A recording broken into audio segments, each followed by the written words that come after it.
Same ఈ ఏరియాని చూస్తుంటే నాకు మా వైజాగ్లో డాబా గార్డెన్స్ గుర్తొస్తుంది. ఆంటీ గారు శంఖాలా శంఖం శంఖం హరిహర వీరమల్లు పవన్ కళ్యాణ్ కడుపు నొప్పి వస్తుందా? చచ్చినోడు పెళ్ళికి వచ్చిందే కట్నం. వేరే వేరే కంట్రీస్లో ఇండియా నుంచే ఎక్స్పోర్ట్ అవుతాయి 84%. డోమాస్ బీచ్ అంటారు, దాన్ని గోస్ట్ బీచ్ అని కూడా అంటూ ఉంటారు. క్వాంతో జెంచుడెన్ అంటే అది కూడా పోర్చుగీస్ లాంగ్వేజ్లో బిట్లు అవి తినడానికా ఈటింగ్. Okay okay. చికిత్స కుమస్తాస్ జాయిన్ అయితే కమస్తాస్ water they will put boil eat. చూస్తుంటేనే చాలా బాధ వేస్తుంది. హాయ్ ఫ్రెండ్స్, నేను మీ Mani. Welcome to my channel. Present మనం ఆఫ్రికా సిరీస్లో మొజాంబిక్ అనే దేశంలో ఉన్నాం. సో ఇది ఒక కోస్టల్ కంట్రీ అనమాట. ఆల్రెడీ మనం ఇథియోపియా కంప్లీట్ చేసుకున్నాం, కెన్యా కంప్లీట్ చేసుకున్నాం, తాంజానియా, మలావి అయింది. ఇప్పుడైతే మొజాంబిక్లో ఉన్నాం. సో యాక్చువల్గా మనం ఇథియోపియా నుంచి సౌత్ ఆఫ్రికా వరకు ల్యాండ్ బోర్డర్ ట్రిప్ అయితే చేస్తున్నాం కదా. సో ఇది మన ఈ ట్రిప్లో 5th కంట్రీ. ఇంకా కొన్ని కంట్రీస్ అయితే ఉన్నాయి. సో ఈ వీడియోలో ఏంటంటే నేను మీకు బెయిరా టౌన్లోని డిఫరెంట్ ప్లేసెస్ అయితే చూపిస్తా. ఈ మొజాంబిక్లో 2nd లార్జెస్ట్ సిటీ అనమాట ఈ బెయిరా అనేది. ఫస్ట్ వచ్చేసి మపుటో, అది క్యాపిటల్ సిటీ. ఈ బెయిరా కూడా చాలా పెద్ద టౌనే. చాలామంది తెలుగు వాళ్ళు కూడా ఇక్కడ నివసిస్తున్నారు, వాళ్ళు ఇక్కడ జాబ్స్ చేస్తున్నారు. సో ఈరోజు అయితే మనం ఒక యూనిక్ వీడియో అయితే చేయబోతున్నాం. సిటీ టూర్ అంతా మనం అయితే ఈ ఆటోలో తిరగబోతున్నాం. ఇక్కడ కనిపిస్తుంది కదా బ్యాక్న రెడ్ కలర్ ఆటో. సో ఎప్పుడు రెగ్యులర్గా నడుస్తూ వెళ్తూ డిఫరెంట్ ప్లేసెస్కి వెళ్తాం కదా లోకల్ ట్రాన్స్పోర్ట్ యూజ్ చేసి. ఈరోజు ఏంటంటే మనం ఈ ఆటోలో తిరగబోతున్నాం. యాక్చువల్గా మనం ఇండియాలో ఇట్లా ఆటో అంటాం కదా, ఈ థాయిలాండ్, తర్వాత Laos, south east Asia side ఇట్లా టుక్ అంటారు. తర్వాత ఈ తాంజానియా, కెన్యా, తర్వాత ఇంకా ఇలా ఈస్ట్ ఆఫ్రికన్ కంట్రీస్లోనేమో వీటిని బజాజ్ అంటారు. ఇక్కడేమో వీటిని టెక్సపోలాస్ అంటున్నారు. మేబీ స్పెల్లింగ్ రాంగ్ కరెక్టో తెలియదు. టెక్సేపోలాస్ అని చెప్పి సమ్ పోర్చుగీస్ లాంగ్వేజ్లో అయితే అంటున్నారు అనమాట. మ్యాక్స్ ఈ ఆఫ్రికా దేశాల్లో ఏంటంటే ఈ ఆటోలు ఇంపోర్ట్ చేసుకునేవి ఇండియా నుంచి అనమాట. యాక్చువల్గా ప్రపంచం మొత్తంలో లైక్ ఆటోలు యూజ్ చేసే కంట్రీస్లో ఇండియా, తర్వాత సౌత్ ఈస్ట్ ఏషియా కంట్రీస్, తర్వాత ఈ ఆఫ్రికాలో చాలా ఎక్కువ యూజ్ చేస్తారు ట్రాన్స్పోర్ట్కి, మెయిన్గా లోకల్ ట్రాన్స్పోర్ట్కి. దాదాపు 84% అయితే ఎక్కడెక్కడ ఆటోలు యూజ్ చేస్తున్నారో వేరే వేరే కంట్రీస్లో ఇండియా నుంచే ఎక్స్పోర్ట్ అవుతాయి 84%. చైనాలో మ్యానుఫ్యాక్చర్ అవుతాయి, తర్వాత పాకిస్తాన్లో మ్యానుఫ్యాక్చర్ అవుతాయి. కానీ బట్ ఆటోలు మాత్రం ఎక్కువగా వీళ్ళు ఇంపోర్ట్ చేసుకునేది మాత్రం ఇండియా నుంచే. మ్యాక్స్ మనం ఈ ఆటోల్లో కంపెనీస్ టీవీఎస్ చూడొచ్చు, తర్వాత బజాజ్, తర్వాత మహీంద్రా, ఇలాగా మ్యాక్స్ ఈ కంపెనీస్ అయితే ఎక్కువ కనబడుతూ ఉంటాయి. చూడండి అక్కడక్కడ మనకి గ్రీన్ కలర్లో కనిపిస్తున్నాయి, అక్కడక్కడ ఎల్లో కలర్ ఉన్నాయి, అక్కడక్కడ బ్లాక్ కలర్ ఉన్నాయి, అండ్ అక్కడక్కడ రెడ్ కలర్ ఉన్నాయి అన్నమాట. మన బ్రదర్ శాంటో. సో ఒక తెలుగు ఆయన మనకి పరిచయం అయ్యారు కదా, నరేష్ బ్రో. ఆ బ్రోతో పాటు సందీప్ బ్రో అని ఇంకో బ్రో పరిచయం అయ్యాడు. ఆ బ్రో ఏమో తనకి ఫ్రెండ్ అంట, తిన ఈ బెయిరా టౌన్లో తెలిసిన ఒక ఆటో డ్రైవర్ ఉన్నాడు. సో తనతో తిరుగు, మంచిగా నీకు లోకల్ ప్లేస్లన్నీ చూపిస్తాడు అన్నారు. కాకపోతే ఈ బ్రదర్కి ఏమో ఇంగ్లీష్ రాదు, పోర్చుగీసే మాట్లాడుతున్నాడు. గూగుల్ ట్రాన్స్లేటర్లో మేనేజ్ చేయడమే. ఇప్పుడు మనం మార్కెట్ ఏరియాలో ఉన్నాం. ఇది ఒక పెద్ద మార్కెట్ అంట ఈ బెయిరా టౌన్లోనే. ఈ పక్కనే మకినీనో మార్కెట్ అని కూడా ఉంది, అది కూడా మీకు వెళ్ళి చూపిస్తాను. ప్రజెంట్ అయితే మనం ఈ మార్కెట్ లోపలికి వెళ్ళి అసలు ఏమున్నాయంటే ఎక్స్ప్లోర్ చేద్దాం. ఇప్పుడు ఈ అమ్మ గ్లామర్ బండి, సేమ్ మా అన్నయ్య దగ్గర అదే బండి ఉండేది. నేను ఆ బండి మీదే డ్రైవింగ్ నేర్చుకున్నా గ్లామర్. మార్కెట్ లోపలికి రాగానే ఇక్కడైతే ఈ చివరి నుంచి చివరి వరకు చాలా వరకు మొబైల్ రిపేర్ షాప్స్ అయితే కనబడుతున్నాయి. స్క్రీన్ గార్డ్లు అవి వేయడం, తర్వాత మొబైల్స్ ఏమైనా రిపేర్ చేయడం, కీప్యాడ్ ఫోన్లు ఎక్కువ వాడుతున్నారు వీళ్ళు. సో ఆ రిపేర్ షాప్లు అయితే ఎక్కువ కనబడుతున్నాయి ఇక్కడ మనకి. అవి కూడా అన్నీ చూడండి చిన్న రేకుల షెడ్లు వేసుకుని ఆ చివరి నుంచి చివరి వరకు, తర్వాత ఇక్కడి నుంచి చివరి వరకు అయితే అన్నీ చిన్న షాపులు అవే ఉన్నాయి. సేమ్ ఈ ఏరియాని చూస్తుంటే నాకు మా వైజాగ్లో డాబా గార్డెన్స్ గుర్తొస్తుంది. డాబా గార్డెన్స్ ఏరియా మొత్తం అంతే మొబైల్ షాపులే ఉంటాయి, రిపేర్ షాపులు. కాకపోతే ఇది అంత హైటెక్గా లేవు షాపులు, కాకపోతే చేసే పని అయితే ఒకటే. మొత్తం రేకుల షెడ్తో ఉంది మార్కెట్, మొత్తం అంతే రేకుల షెడ్తోనే. ఇక్కడ కనిపిస్తున్నాయి కదా, ఇవన్నీ చాలా వరకు అయితే సెకండ్ హ్యాండ్ బట్టలు అనమాట. ఈ మూల నుంచి ఆ మూల వరకు చూద్దాం, ఏమైనా బట్టలు బాగుంటే తీసుకుందాం. చూసారా నలిపోయి ఉన్నాయి చాలా వరకు, ఎందుకంటే వేరే వేరే దేశాల నుంచి డైరెక్ట్గా పెద్ద బండిల్స్ వీళ్ళు ఇంపోర్ట్ చేసుకుంటారు. ఇంపోర్ట్ చేసుకుని అమ్ముతూ ఉంటారు అనమాట. ఇదేదో బాగుంది పూల సొక్కలాగా. చూద్దాం, ఏమైనా బట్టలు బాగుంటే తీసుకుందాం. ఎందుకంటే మ్యాక్స్ మనకి ఇక్కడ ఫస్ట్ హ్యాండ్ కావాలంటే ఏమైనా పెద్ద పెద్ద షాపులకి వెళ్ళి కొనుక్కోవాలి. అక్కడైతే రేట్లు ఎక్కువ ఉంటాయి, డబుల్ రేట్లు అనమాట. ఎందుకంటే ఈ మొజాంబిక్ దేశంలో మ్యానుఫ్యాక్చరింగ్ లేదు, క్లోత్స్ మ్యానుఫ్యాక్చరింగ్. వేరే వేరే దేశాల నుంచి వాళ్ళు అయితే తెప్పించుకుంటూ ఉంటారు. యుఎస్ నుంచి, తర్వాత ఇండియా నుంచి, చైనా నుంచి, డిఫరెంట్ కంట్రీస్ నుంచి. సో నేను అందుకనే చాలా లిమిటెడ్ క్లోత్స్ అయితే యూజ్ చేస్తున్నాను. తాంజానియా క్రాస్ అయ్యాక మలావిలో కొనుక్కుందాం అనుకున్నాను. ఎక్కడికి వెళ్ళినా సరే సెకండ్ హ్యాండ్ బట్టలు తప్ప ఫస్ట్ హ్యాండ్ అయితే దొరకలేదు. తర్వాత ఇప్పుడు ఈ మొజాంబిక్లో కూడా అంతే, తెలిసిన లోకల్స్ని అడిగితే ఇక్కడ మనకి ఎక్కువ సెకండ్ హ్యాండ్ దొరికితే కానీ కొత్తవి అయితే దొరకవు అంటున్నారు. ఈ చివరి నుంచి చివరి వరకు అయితే ఉన్నాయి డిఫరెంట్ బట్టలు. చూద్దాం, ఏమైనా బాగుంటే తీసుకుందాం. ఈ సెకండ్ హ్యాండ్ మార్కెట్లో అయితే ఒక 2 టీ-షర్ట్లు అయితే తీసుకున్నాను. చూడడానికి కొంచెం మురిగ్గానే ఉన్నాయి, కాకపోతే ఇవి ఏంటంటే వాడేసి మళ్ళీ పడేయడమే. ఎందుకంటే ఓన్లీ ఒక 4-5 సార్లు వేసుకోవడానికి పనికొస్తాయి అంతే, తర్వాత వెలిసిపోతాయి రంగులు. హౌ మచ్ బ్రదర్ క్వాంతో? జెన్చోడెన్ అంటే English 280. 1 2 280 no 200 good price. Yeah, 200. Okay, I will 220. Okay put it. 3 టీ-షర్ట్లు అయితే తీసుకున్నాను. ఇప్పుడు 2 టీ-షర్ట్లకి 220 మెటికాష్ అయితే అయింది. అంటే దాదాపు మన డబ్బుల్లో ఒక 260 రూపాయలు అనుకోండి. 3 టీ-షర్ట్లకి కలిపి నాకు 300, దాదాపు ఒక 380 మెడికల్స్ అయితే అయింది. అంటే దాదాపు ఒక 500 రూపాయలకి 3 టీ-షర్ట్లు వచ్చాయి పాతవి. ఇంకేముంది, సచినోడి పెళ్ళికి వచ్చిందే కట్నం. మీరు అందరూ ఏమో ఏట్రా మళ్ళీ వేసిన బట్టలే వేస్తున్నాం అంటున్నారు. నాకేమో తప్పట్లేదు. సర్లే ఇంకా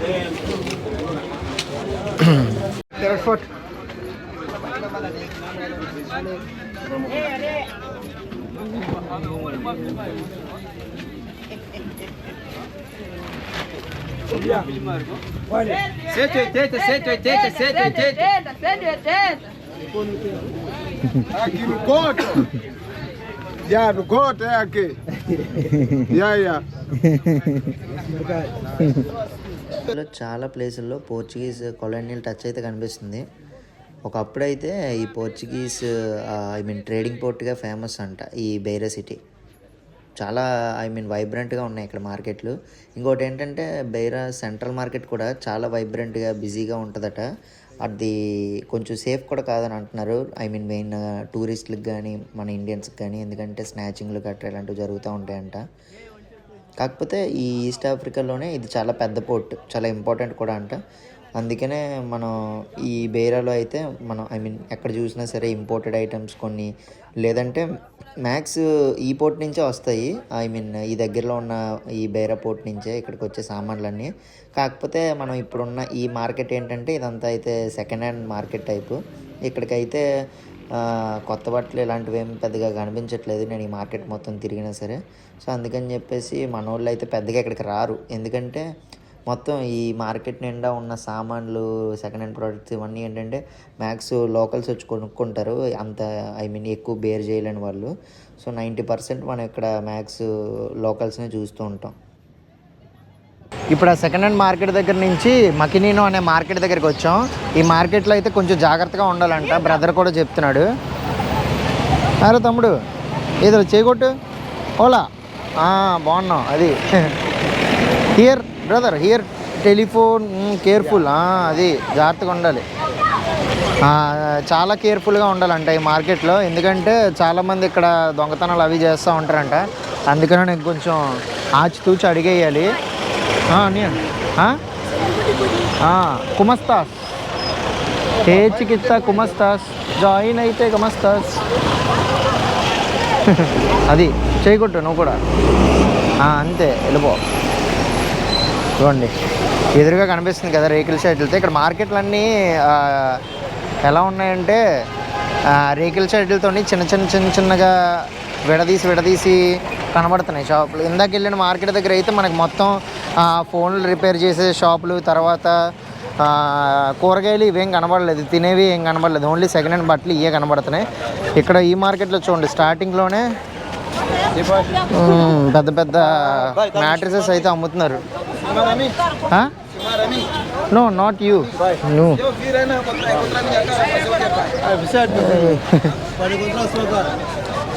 నువ్వు నన్ను ఫోటో తీసావా అని చెప్పి అడుగుతున్నాడు. లేదురా బాబు నేను తీయలేదని చెప్పాను నేనైతే. ఈ మార్కెట్లో అయితే చాలా జాగ్రత్తగా ఉండని చెప్పి తెలుగు వాళ్ళు అయితే మరీ చెప్పారు ఇక్కడ. ఎందుకంటే ఇక్కడ ఎక్కువ ఫోన్లు అవి దొబ్బేస్తూ ఉంటారు, తర్వాత లోకల్స్ కూడా అంత ఫ్రెండ్లీగా ఉండరు అన్నారు. Brother what is this? మసమీకా ఏంటిది ఇది? తినడానికా? ఈటింగ్? ఓకే ఏంటిది ఇది ఎలా ఉన్నాయి? This is to eat. Okay పండు ఇది చూడండి ఎలా ఉందో.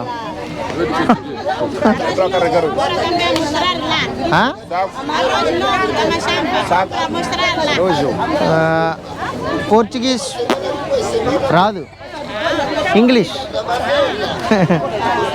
ఒబ్రిగాదో. ఏం పండు కూడా తెలియట్లేదు. ఇది మొత్తం టిపికల్గా ఉంది టేస్ట్ కూడా. ఇక్కడ అంత పెద్ద స్కేల్లో ఏం లేదు మార్కెట్. అక్కడక్కడ చిన్నగా కొందరేమో కూరగాయలు అమ్ముకుంటున్నారు, కొందరేమో బియ్యం, కొందరేమో బట్టలు, మొత్తం మిక్స్డ్ మార్కెట్లో ఉంది ఇదైతే చూడడానికి. చూడండి ఇక్కడైతే అన్నీ ఏమో ఉప్పు కారాలు కారం పొడులు అన్నీ అమ్ముతున్నాడు. మనం ఇటు సైడ్కి వచ్చేస్తే మళ్ళీ మొత్తం ఇక్కడ అన్నీ అయితే బట్టల సెక్షన్. మళ్ళీ ఇది ఇందాక వెళ్ళిన మార్కెట్లో లాగే సేమ్ ఇక్కడ కూడా అలానే ఉంది, మొత్తం అన్ని బట్టలే అమ్ముతున్నారు. ఇటువైపు ఎక్కువ అయితే మనకి ఆడవాళ్ళకి సంబంధించిన బట్టలు అయితే కనిపిస్తున్నాయి.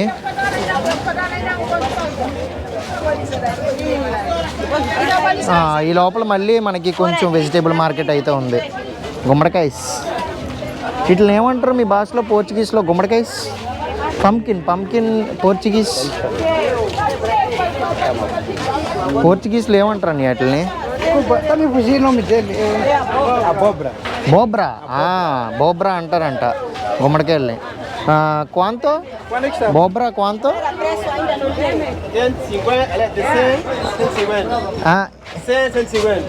అది తెలీదు, ఇంగ్లీష్లో చెప్పాలి నువ్వు. 150. ఇదైతే 150 మెటికల్స్. ఆ పెద్దదైతే 200. అది ఇదైతే 150, అదైతే 200. మళ్ళీ వస్తా. ఏం అర్థమై సావట్లేదు మార్కెట్లో. ఏంటి పిలి? ఓకే వద్దు. దస్ వన్ కొరియాండర్, కొత్తిమీర కొరియాండర్.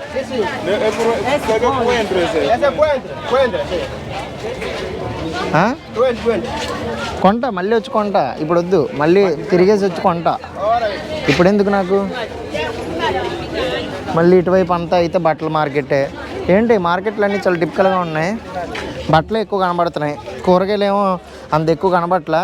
పోనీ వీళ్ళని రేట్ అడుగుదామంటే వీళ్ళేమో మొత్తం పోర్చుగీస్ భాషలో చెప్తున్నారు, వాళ్ళ రేట్ కూడా అర్థం కావట్లే. అక్కడే సగం పెద్ద డిస్కషన్ అయితే అవుతుంది, ఈ రేట్ అంతా ఆ రేట్ అంతా అని.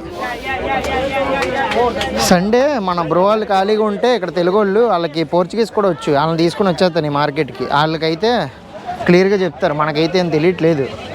అప్పుడు ఆ వీడియో సపరేట్గా ఇక్కడ కూరగాయల రేట్లు ఎలా ఉన్నాయి, ఇక్కడ పళ్ళు రేట్లు ఎలా ఉన్నాయని చెప్పి సపరేట్ వీడియో చేస్తాను. ఎందుకంటే ఈ మొజాంబిక్ దేశం మన దేశం కరెన్సీకి కొంచెం సిమిలర్గా ఉంది. ఇప్పుడు 1000 మెటికల్స్ అనుకోండి, మన డబ్బుల్లోకి వచ్చేసరికి 1300 రూపాయలు. సో అంటే 1000కి అంటే ఒక మెటికల్కి 1.03. అంటే వీళ్ళ కరెన్సీ కొంచెం బెటర్గా ఉంది మన దానికన్నా. కాకపోతే వీళ్ళు ఇంకా పవర్టీలోనే ఉన్నారు కరప్షన్ వల్ల వాటి వల్ల.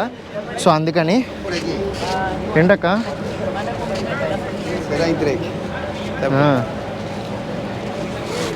ఇప్పుడు మార్కెట్ అంతా మొత్తం బట్టలే కనబడుతున్నాయి. ఇక్కడేమో ఎల్లుల్లిపాయలు ఉన్నాయి.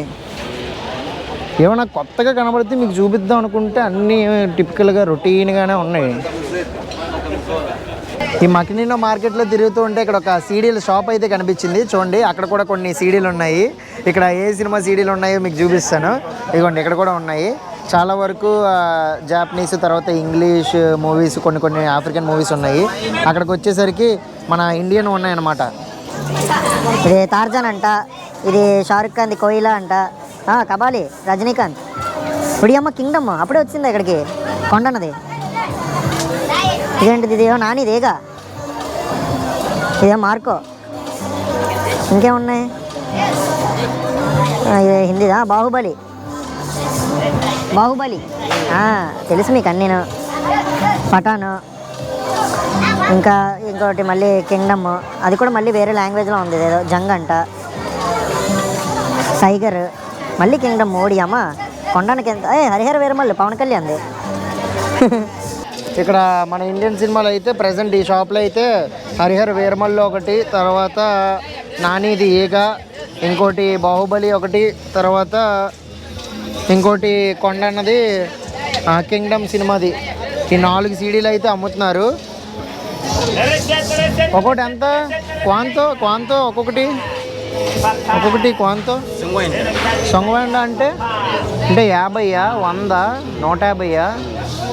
అన్నిటికీ తల పెట్టానియా? 50, 100, 150. హౌ మచ్ క్వాంతో? 50, 150. 1 CD 50. 1 CD 50. ఓకే, సర్లే. ఇప్పుడు మళ్ళీ వస్తానంటే తిడతాడేమో. Okay, I will see the market, then I will come. Okay. ఒబ్రిగాదో. గుద్దేస్తున్నాడు, కొనట్లేదని బాధపడుతున్నాడు. ఇక్కడ ఇంకా ఎక్కువ సినిమాలు ఉన్నాయి చూసారా? RRR. ఇప్పుడు అమ్మ నితిన్ది కూడా ఉంది. ఇదేం సినిమా ఇది? రామ్ వెన్నెల అంట, బాగి. మొత్తం సినిమా అది కూడా పోర్చుగీస్ లాంగ్వేజ్లో. నో ఒడి అమ్మ.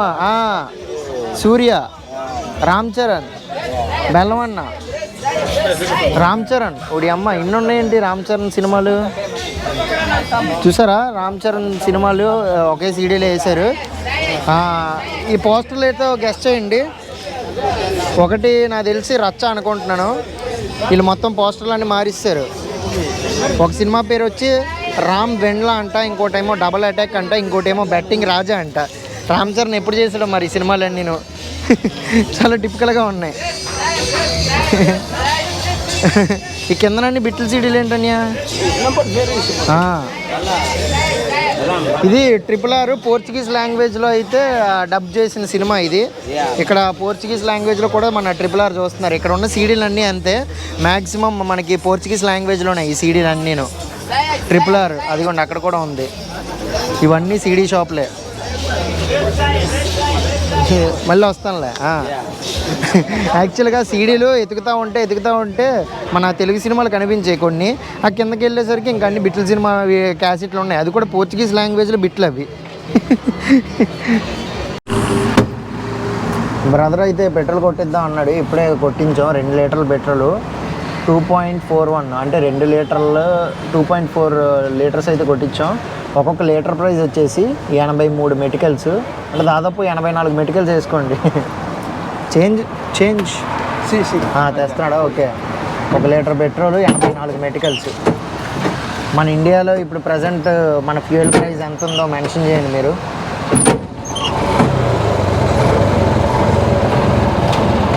ఈ మొజాంబిక్ దేశంలో మనోళ్ళు అసలు ఎంతమంది ఉన్నారని నేను ఎక్స్పెక్ట్ చేయలేదు. సుమారుగా చూసుకుంటే 3000 మంది ఉన్నారంట అసలు ఈ దేశంలోనే, ఈ మొజాంబిక్ దేశం మొత్తంలో. అది కూడా వాళ్ళందరూ ఏంటంటే కంపెనీలో వర్క్ చేసేవాళ్ళు, లేదంటే చాలా రకరకాల బిజినెస్లు చేసేవాళ్ళు అయితే ఉన్నారంట. మనం ఆల్రెడీ అయితే ఒక బిజినెస్ చేసే పర్సన్ అయితే కలిసాం కదా, నరేష్ అన్న అని చెప్పేసి. ఇంకో విషయం ఏంటంటే దాదాపు 20,000 మంది పైగా ఇండియన్స్ ఒకప్పుడు వాళ్ళ తాతలు ముత్తాతలు ఇక్కడికి వచ్చేసి ఇంకా వర్క్ పరంగా ఇక్కడికి వచ్చి ఇంక ఇలా సెటిల్ అయిపోయి ఇక్కడ ఇంకా పర్మనెంట్ రెసిడెంట్స్ అయిపోయారు అనమాట. ఈవెన్ వాళ్ళ పిల్లలు, తర్వాత వాళ్ళ గ్రాండ్ సన్స్, వీళ్ళందరికీ ఏంటంటే ఇండియన్ పాస్పోర్ట్లు లేవు, ఇక్కడ మొజాంబికన్ పాస్పోర్ట్సే ఉన్నాయి. అండ్ దట్టు పాస్పోర్ట్ కూడా కొంచెం స్ట్రాంగ్ అయ్యి మొజాంబిక్ పాస్పోర్టు దాదాపు మన పాస్పోర్ట్ కన్నా 1-2 ర్యాంక్స్ పైన ఉంది వీళ్ళ పాస్పోర్ట్ ఇంకా.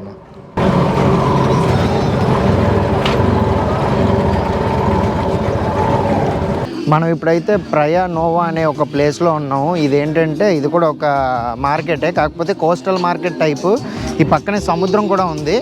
సో అది కూడా మీకు ఇప్పుడు చూపిస్తాను. ఇదిగోండి, చాలా వరకు ఇక్కడ ఈ హార్డ్వేరు అలాంటి టూల్స్ ఉంటాయి కదా, అవి అమ్ముతున్నారు. వెజిటేబుల్స్ అలాంటివి ఏమి ఎక్కువ లేవు. చూడండి, అదంతా అయితే సముద్రమే. డైరెక్ట్గా మార్కెట్ అలాగా సముద్రం వరకు అయితే కొనసాగిస్తూ పోయారు. చాలా వరకు మైదా పిండ్లు ఇలాంటివన్నీ అమ్ముతున్నారు ఇక్కడ. మెయిజ్. ఓడి అమ్మ, ఏంటి ఎంత మురిగ్గా ఉంది ఈ మార్కెట్. అయిపోయింది మార్కెట్. సముద్రం దగ్గరికి అయితే వచ్చాం. కాకపోతే ఇక్కడ చూసారా, నీళ్ళేమో ఇక్కడ వరకు వస్తాయట పొద్దున్న, సగం వరకు. ఆ తర్వాత మధ్యాహ్నం నుంచి అలా అలా అలా సాయంత్రం అయ్యే కొద్దీ ఇంకా వెనక్కి అయితే వెళ్ళిపోయాట నీళ్ళు. మనం అలా ముందు వరకు వెళ్ళి చూద్దాం. కాకపోతే చాలామంది ఏంటంటే చిన్న చిన్న పడవల్లోని ఈ మార్కెట్ నుంచి సామాన్లు అన్నీ కొనుక్కొని పడవల్లో ఎక్కించుకొని ఈ చుట్టుపక్కల ఉన్న ప్లేస్లకు అయితే తీసుకెళ్తున్నారు. చూడండి, నీళ్ళు ఆ ఒడ్డు వరకు ఉండాలి. అసలు ఎంత వెనక్కి వెళ్ళిపోయాయో, చాలా వెనక్కి వెళ్ళిపోయాయి. చిన్న చిన్న పడవల మీద భలే వెళ్తున్నారు అందరూ. లోకల్సే మ్యాక్స్ ట్రావెల్ చేస్తున్నారు. టూరిస్టులు కానీ పెద్ద ఫారినర్స్ ఎవరైనా కనిపించట్లేదు. ఇసుక కూడా ఎలా ఉందంటే అడుగేస్తుంటే లోపలికి దిగిపోతుంది కాలు. అంటే బాగా మెత్తగా ఉందన్నమాట నేల ఇక్కడ. ఎందుకంటే ఎక్కువ ఇది ఎండకి అది ఎక్స్పోజ్ అవ్వదు ఇక్కడ ఇది. ఎందుకంటే వాటర్ పొద్దున్న వరకు అక్కడ ఉంటుంది కదా. సో వెనక్కి వెళ్ళిపోవడం వల్ల వాటర్ అంతా ఈ నేల మరీ అంత స్ట్రాంగ్గా అయితే లేదు. నేలకు అడిగేస్తున్నా లోపలికి వెళ్ళిపోతుంది కాలు అలాగా. చూడండి, మొత్తం వచ్చి బస్తాలతో సామాన్లు అవి కొనుక్కొని ఆ బోట్ ఎక్కించుకొని తీసుకెళ్తున్నారు. పీతలు అయితే బోల్డ్ ఉన్నాయి, చిన్న చిన్నవి. భలే ఉన్నాయి. ఈ సముద్రం ఒడ్డున ఇలాగా చూడండి, సిమెంట్ కలర్లో కనిపిస్తుంది కదా. ఇక్కడ ఒకటి, తర్వాత ఇక్కడ అండ్ చాలా చోట్ల అయితే ఉంది. ఇది నేను చూసి కొంచెం సిమెంట్లో ఉంది అంటే నేను అనుకున్నా. ఫస్ట్ అయితే రాయి అనుకున్నాను. రాయి అయితే ఇలా అనుకుని ఇలా అడిగేసేసరికి మొత్తం అయితే జారుతుంది. చూసారా ఎంత జారిపోతుందో. దీన్ని అసలు ఏమంటారో చెప్పండి. ఇదైతే సిమెంట్ కాదంట. ఇదైతే చూడడానికి కొంచెం బంకమట్టిలో ఉంది, కాకపోతే కలర్ మారింది. బ్రదర్, దిస్ మటోప్. దీన్ని మటోప్ అంటారంట. మటోప్ బంకమట్లా ఉంది చూడడానికి అయితే. మటోప్ అంటారంట దీన్ని. మరి అసలు ఇదేంటో తెలిస్తే మీరు కామెంట్ చేయండి. మరి చూస్తున్నారు, సముద్రం నీళ్ళు కూడా చాలా మురిగ్గా ఉన్నాయి ఇక్కడ. కాకపోతే ఈ మొజాంబిక్లో చాలా క్రిస్టల్ క్లియర్ బీచెస్ అయితే ఉన్నాయి కొన్ని ప్లేసెస్లో. పెంబా అనే ప్లేస్లోని, తర్వాత ఇంకో కొన్ని ప్లేసెస్ వైపు వెళ్తే మనం అద్భుతమైన బీచెస్ చూడొచ్చు. ఆ సగం వరకు అయితే నాకు ఇక్కడి నుంచే సగం వరకు అయితే ఇలాగే ఇదే కలర్లో నీళ్ళు కనిపిస్తున్నాయి. అక్కడి నుంచి ఆ వెనకతలంతా మళ్ళీ బ్లూయిష్ వాటర్ కనిపిస్తుంది. ఎందుకంటే చాలా వరకు ఈ పక్కనే ఇక్కడ సీపోర్ట్ ఉంది. అదిగోండి, అక్కడ ఎక్స్పోర్ట్ ఇంపోర్ట్ కనిపిస్తుంది మీకు. ఇక్కడ చాలా దూరంలో ఉంది. సో ఆ సీపోర్ట్కి చాలా వరకు పెద్ద పెద్ద షిప్పులు ఇవన్నీ వస్తాయి కదా. ఆ ఫ్యూయల్ తర్వాత వేస్టేజ్ అన్నీ ఇందులోకి వదిలేస్తూ ఉంటారు. అందుకనే కలర్ ఇలా మారిపోయింది. బట్ ఆ మధ్యలో అయితే చూడడానికి బ్లూయిష్ వాటర్ బాగుంది. నీళ్ళన్నీ వెనక్కి వెళ్ళిపోయాయి. అసలు వెరైటీగా ఉంది. సేమ్ మీరు ఒకవేళ మీకు తెలిసి ఉంటే ఇండియాలోని గుజరాత్ స్టేట్లో సూరత్ అనే ఉంటుంది సిటీ. సో ఆ సూరత్ సిటీకి దగ్గరలో ఒక బీచ్ అయితే సేమ్ ఇలానే ఉంటుంది. కొంచెం పొద్దున పూట అంతా నీళ్ళు ముందుకు వస్తూ ఉంటాయి, సాయంత్రం అయ్యేసరికి నీళ్ళు వెనక్కి వెళ్ళిపోతాయి. డోమాస్ బీచ్ అంటారు దాన్ని, గోస్ట్ బీచ్ అని కూడా అంటూ ఉంటారు. సో ఇది చూస్తుంటే నాకు అది గుర్తు వస్తుంది. చాలామంది లోకల్స్ అయితే చిన్న చిన్న పడవల్లోని ట్రాన్స్పోర్ట్కి అయితే తీసుకెళ్తున్నారు ఈ దగ్గరలో ఉన్న రూరల్ ఏరియాస్కి సరుకులు. ఏం పట్టుకొచ్చారో చూద్దాం. ఇల్లేదో పట్టుకొచ్చారు చేపలు లాంటివి. Brother, what is those? ఏంటి రాళ్ళులా ఉన్నాయి? ఏంటి రాళ్ళు అనేవి? ఓ నత్తలు, నత్తగుల్లలా, శంకల్లా ఉన్నాయి.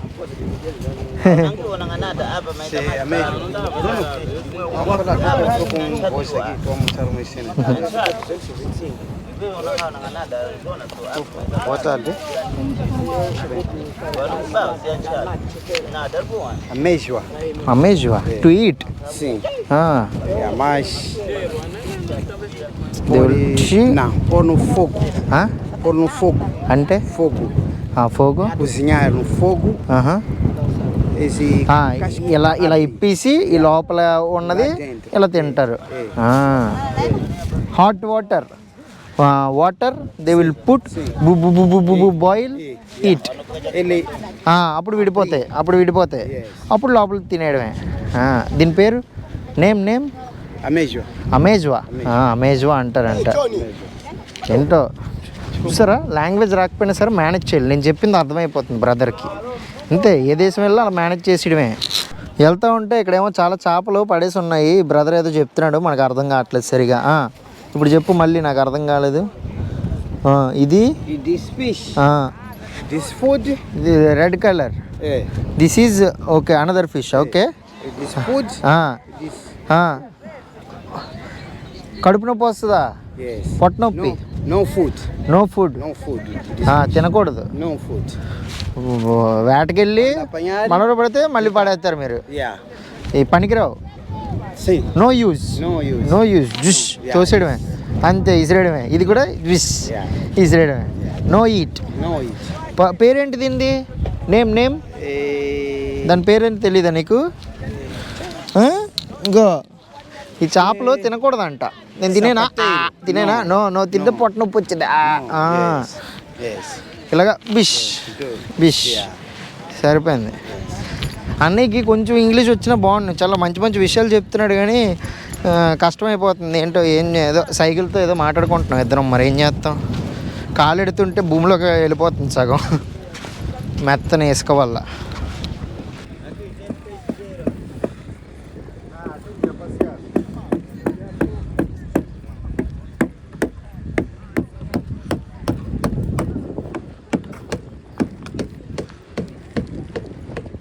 ఇక్కడ కనిపించేది అంతా అయితే ఇండియన్ ఓషన్. యాక్చువల్గా పొద్దున్నే ఇక్కడ జాలర్లు ఉంటారు కదా, ఈ ఆఫ్రికన్ జాలర్లు, వీళ్ళందరూ ఏంటంటే వేటకెళ్ళి చాలా రకాల ఫ్రెష్ సీ ఫుడ్ అయితే తీసుకొస్తారు. కొన్ని వెరైటీ కూడా ఉంటాయి. మన సైడ్ తినంగానే ఇక్కడ కొన్ని వెరైటీ అయితే ఉంటాయి.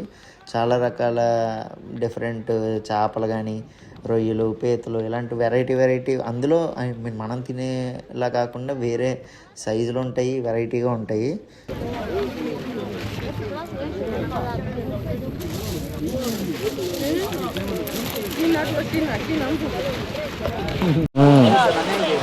ఆంటీ గారు శంఖాలా? శంఖం అవే కదా, మండోండో అంటారట. తీసేసి గుడ్ వీటిని మండోండో అంటారంట పోర్చుగీస్ వీళ్ళ లాంగ్వేజ్లో. ఇవి చూడండి ఇంకా కదులుతూనే ఉన్నాయి, చాలా వరకు కదులుతున్నాయి ఇంకా అలాగా. ఇదిగోండి, వీటిని ఆ మట్టి నుంచి అలా సేకరించి ఇక్కడ తీసుకొచ్చి ఇలాగా వీళ్ళు లోటాల్లోకి అమ్ముతున్నారు. అట్లా బాగా కడిగేసి కూరగాయలతో పాటు ఇవి కూడా కొనుక్కొని వెళ్తున్నారు. ఎలా ఉన్నాయి చూడండి.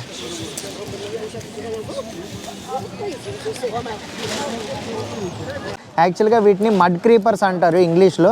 వీళ్ళ మొజాంబిక్ లాంగ్వేజ్లో, పోర్చుగీస్ లాంగ్వేజ్లో ఏంటంటే మండోండో అంటున్నారు వీటిని. ఇవేంటంటే డైరెక్ట్గా వీళ్ళు మట్టి నుంచి సేకరించి తీసుకొచ్చి వీటిని బాగా కడిగేసి తర్వాత వీటిని తీసుకెళ్ళి వేడి నీళ్ళు, తర్వాత కొన్ని స్పైసెస్ ఇవన్నీ యాడ్ చేసి తర్వాత కొబ్బరి పాలు ఇవన్నీ వేసుకొని తింటూ ఉంటారంట డైరెక్ట్గా. ఇవి కొన్ని కదులుతూ కూడా ఉన్నాయి, ఇంకా బతికే ఉన్నాయి చాలా వరకు. చాలా వరకు ఇవి బతికే ఉన్నాయి. మన ఇండియా సైడ్ ఏంటంటే వీటిని ఎక్కువ నత్తల అంటూ ఉంటాం, కొంచెం ఆ టైప్లోనే ఉన్నాయి. ఇవేంటంటే 4 రకాల సైజులు అయితే దొరుకుతాయట. ఒకటైతే జంబో, ఇంకోటి బిగ్, స్మాల్, తర్వాత ఇవి ఇంకా ఏంటంటే మినీ, ఇలా 4 సైజులు అయితే ఉంటాయట. ఇవైతే చాలా చిన్నవి ఉన్నాయి, జంబో సైజు అయితే మనకు కనిపించట్లేదు. మన ఇండియాలో అయితే ఎక్కువ వెస్ట్ బెంగాల్, తర్వాత కేరళ సైడ్ అయితే వీటిని తింటూ ఉంటారు. మండోండో అంటారంట. ఇంకా కదులుతూనే ఉన్నాయి, గుట్లుగా అయితే పడేసారు వీళ్ళు ఇక్కడ. సీ ఫుడ్ కూడా ట్రై చేయొచ్చు ఈ మొజాంబిక్ దేశంలో, బాగుంటుంది అని చెప్పేసి విన్నాను చాలామంది నుంచి. ఇప్పుడు ప్రయాణావా అని చెప్పేసి ఈ ప్లేస్ ఉంది కదా, ఇక్కడైతే మనం చాలా రకాల యూనిక్ ఫుడ్స్ అయితే చూడొచ్చు. సో మనం ఇంకా కొంచెం ఈ మార్కెట్ లోపల నుంచి సముద్రం ఒడ్డుకి వెళ్ళాక అక్కడ చేపల బజార్లో ఉంటుందని చెప్పేసి అన్నాడు ఈ బ్రదర్. నాకు పెద్దగా సీ ఫుడ్ అంత ఎక్కదు. నేను మ్యాక్స్ నాన్ వెజ్లో తినేది ఏంటంటే చికెన్, మటన్ తింటాను తప్ప పెద్దగా సీ ఫుడ్ అంతగా తినను.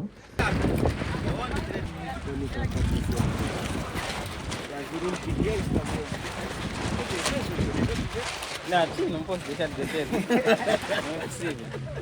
Quando eu deixar de beber, vou discutir muito em casa. Aí já qualquer coisa já não estamos na mesma empresa.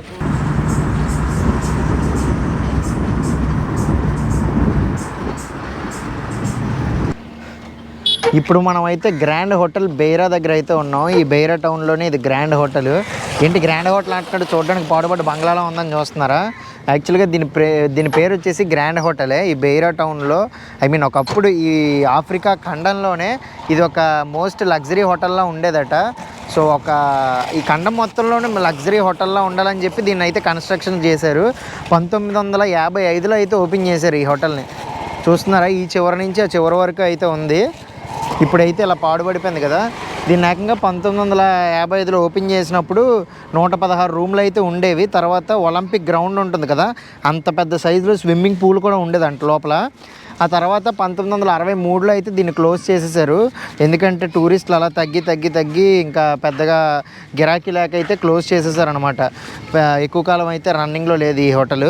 తర్వాత ఎప్పుడైతే సివిల్ వార్ స్టార్ట్ అయిందో ఈ మొజాంబిక్ దేశంలో, ఆ సివిల్ వార్ టైంలో ఇది మిలిటరీ వాళ్ళకి చాలా ఉపయోగపడిందంట. ఎందుకంటే ఒక బేస్ క్యాంప్లా అయితే దీన్ని యూజ్ చేశారంట మిలిటరీ వాళ్ళు ఈ హోటల్ మొత్తాన్ని. సో ఇక్కడి నుంచి ఆపరేషన్స్ అవి నడిపించడం, ఇక్కడే మిలిటరీ వాళ్ళు అయితే స్టే చేయడం అది చేశారట. ఇప్పుడైతే చూడడానికి ఇలా అయిపోయింది. కాకపోతే చాలా చరిత్ర అయితే ఉంది ఈ హోటల్కి. ఇప్పుడైతే ప్రజెంట్ చాలా వరకు ఆ లోకల్స్ అయితే నివసిస్తున్నారు చిన్న చిన్న రూమ్స్లోని. పాడుబడ్డ బంగ్లాలా ఉంది దూరం నుంచి చూస్తుంటే. కొలోనియల్ టైంలో ఉన్న బిల్డింగ్ అనమాట. దాదాపు ఇప్పటికి 2025 అంటే ఒక 80 సంవత్సరాలు పూర్తి చేసుకుంది ఈ హోటల్. అటు సైడ్ కూడా ఇంకేదో పాడుబడ్డ బిల్డింగ్లా ఉంది, అది కూడా ఒకటి ఉంది. ఇటువైపు కూడా ఉంది. ఇక్కడ ఈ చుట్టుపక్కల ఉన్న హోటల్స్ కానీ బిల్డింగ్స్ కానీ అన్నీ ఏంటంటే పోర్చుగీస్ టైంలో బిల్డింగ్స్ అన్నమాట. బట్ ఇప్పుడైతే పెద్దగా వాడుకలో లేవు, అన్నీ శిథిలావస్థ స్థితిలో ఉన్నాయి, అలా వదిలేశారు అవి. చాలా వరకు ఈ బెయిరా టౌన్లో చాలా వరకు అయితే నేను పాత బిల్డింగ్స్ని అయితే చూశాను.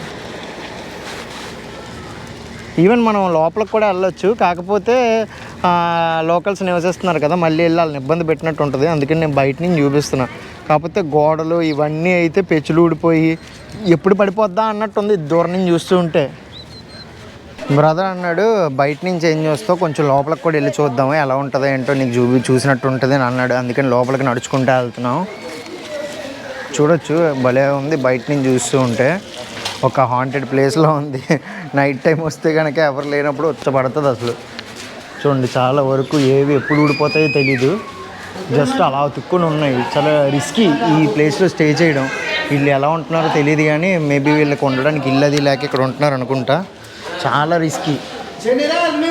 ఎక్కడికక్కడ పెచ్చులు అవి ఊడిపోయి ఎప్పుడైనా ఏదైనా అవ్వచ్చు ఈ బిల్డింగ్కి. పెద్ద వర్షాలు కానీ వరదలు కానీ వస్తే. స్టార్టింగ్ ఎంట్రన్స్లో ఇలా ఉంది, ఎక్కడికక్కడ చెత్త ఉంది చూడడానికి మొత్తం. ఇక్కడైతే లోపల చాలామంది మహిళలు వలల్ని కొడుతున్నారు. ఓ, పైకి వెళ్ళడానికి ఇక్కడ స్టెప్స్ కూడా ఉన్నాయి. పైకి కూడా వెళ్ళి చూద్దాం అసలు ఏముంటుందో ఏంటో.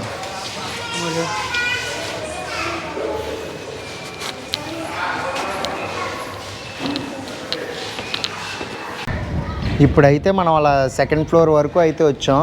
ఇక్కడ నుంచి చూడొచ్చు ఎంత మురిగ్గా ఉందో, మొత్తం శిథిలావస్థ స్థితిలో. ఇటువైపు చూసుకుంటే నేను ఇందాక చెప్పాను కదా, అదిగోండి అక్కడే ఉంది కదా పెద్ద స్విమ్మింగ్ పూల్, అదిగోండి అక్కడైతే మొత్తం బీచ్ వ్యూతో ఉంది. ఇక్కడ నుంచి దాన్ని ప్రయా అంటారు, ప్రయా బీచ్. ఇటువైపు చూసుకుంటే మొత్తం ఇక్కడంతా అయితే చెత్తతో నింపేశారు. ఇక్కడ చెత్త ఇక్కడే ఒక డంప్ యార్డ్లా ఉంది, చూస్తే అందరూ ఇక్కడే పడేస్తున్నారు. ఇక్కడ ఇంత చెత్తగా ఉంది, మళ్ళీ ఇక్కడైతే ఇల్లు ఉంది, ఇక్కడ చూసారా. ఈ చోటు అయితే చూడడానికి ఇలా ఉంది, కానీ ఈ మొజాంబిక్ దేశంలో ఉన్న ఈ బెయిరా టౌన్లో ఉన్న చాలామంది ఇల్లు లేని వారికి ఇది ఇల్లు, ఇదే వాళ్ళ ఆశ్రయం అన్నమాట. చాలామంది అయితే నివసిస్తున్నారు ఈ ఫ్లోర్లో. చిన్న చిన్న గుడారాలు వేసుకొని, లేకపోతే చిన్న చిన్న చేపలు వేసుకొని, లేదంటే ఇక్కడే చిన్న చిన్న షాపులు కూడా పెట్టుకుంటున్నారు లోకల్స్ అందరూ. చూస్తుంటేనే చాలా బాధ వేస్తుంది. చాలా లగ్జరీ హోటల్ అనమాట ఇది ఒకప్పుడు. ఇంకా పైన ఇంకొక ఫ్లోర్ అయితే ఉంది. కాకపోతే అక్కడ చాలామంది ఇల్లులు ఉన్నాయి, కొంచెం అఫెండ్ అవుతున్నారు అనమాట ఆ ఇల్లులు అవి ఫోటో తీస్తుంటే. అందుకనే ఇక్కడి నుంచి చూపిస్తున్నా. ఇప్పుడైతే మనం టాప్ ఫ్లోర్ వరకు వచ్చేసాం. ఈ చివరికి వచ్చేసాం చూడండి. ఆ చివరి నుంచి స్టార్ట్ అయ్యాం. అక్కడి నుంచి అలా రూమ్లు అవి చూసుకుంటూ చివరి వరకు అయితే వచ్చేసాం. ఇది ఇటువైపు పైనుంచి చూడండి టాప్ వ్యూ ఎలా ఉందో.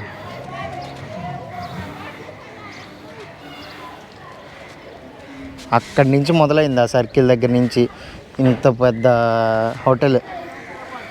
ఇప్పుడైతే అన్ని గోడలు ఇరిగిపోయి ఇలా ఉంది. చూడ్డానికి కొంచెం రిస్కీగా ఉంది. గట్టిగా ఎవడని తోస్తే పడిపోద్ది ఏమైనా పెద్ద గాలివాన వచ్చినా సరే. ఇక్కడ నుంచి మనకి బెయిరా టౌన్లో చాలా ఇల్లులు కూడా కనబడుతున్నాయి. పెద్ద పెద్ద స్కై స్క్రాపర్స్ ఏమి ఉండవు ఈ బెయిరా టౌన్లో. అందుకనే మనకి ఇంత చిన్న 4 ఫ్లోర్లు పైనుంచే చాలా వరకు బిల్డింగ్లు అయితే కనబడుతున్నాయి.